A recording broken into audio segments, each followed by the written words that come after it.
Hi everyone, so let's deal with a backfire. So you may have a motorcycle. It doesn't have to be a motorcycle. It could be a car, a truck, a riding lawnmower, your push mower, snowmobile, anything that has an engine in it.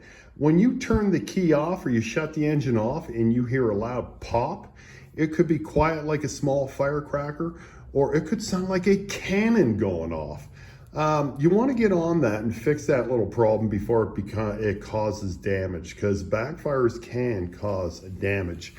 So here's my advice.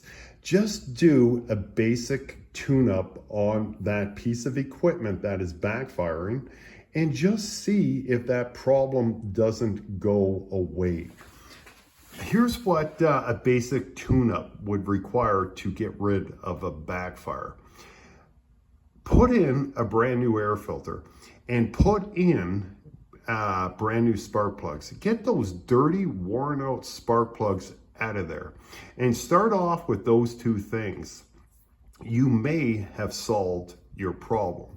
So this motorcycle doesn't have an issue, but if a dirty air filter were to occur, it will change the fuel to air mixture ratio. It will take away air because it can't pass enough air through. It will enrich the fuel, so you're going to have more gas. Your gas can actually flood out the flame on your spark plug, and you will have a misfire that you may or may not be aware of, but you're going to have unburnt fuel on hot air. It's going to reignite with the engine off and boom, pop. It's the same. So let's just go over to a fuel injection. You could have a perfect fuel to air mixture because your computer is always trying to fix stuff. You may be throwing engine codes, they may stay, they may go away, but let's deal with the problem. Start off with a brand new air filter and get those dirty old spark plugs out of there. And I bet you have just solved your backfire problem, and your engine codes may go away shortly, and you will have saved yourself mechanic costs, bringing it in, troubleshooting, endless hours of research on the internet, trying to figure out what's going on. What sensor do I have to replace? You may not have a sensor issue. You have simple, basic tune-up issues. So start there, and you may save a wad of money and fix your problem. So I hope that makes sense.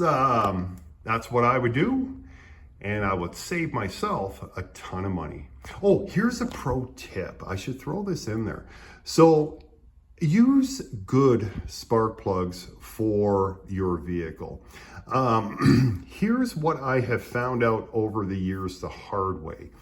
If you have an older vehicle, a higher mileage vehicle, a vehicle that's just getting on in years, you're going to have probably a weaker ignition system, your coils, the whole system. It's going to degrade and get weaker. They will not fire a Bosch Platinum spark plug or an Iridium spark plug. These spark plugs cost a lot of money. They're really, really good spark plugs. But if you have a weak ignition system, they won't fire them consistently. You're going to have issues. Buy less expensive. I will not call it a cheaper spark plug because I think they perform almost as good as the high-end spark plugs. I normally use like a $5 spark plug with a copper core because they take less energy to fire.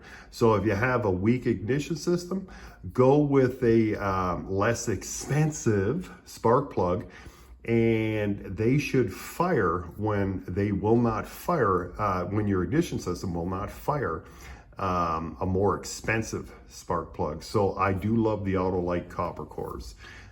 They have saved me a lot of headaches over time because they fire on weak, higher mileage ignition systems.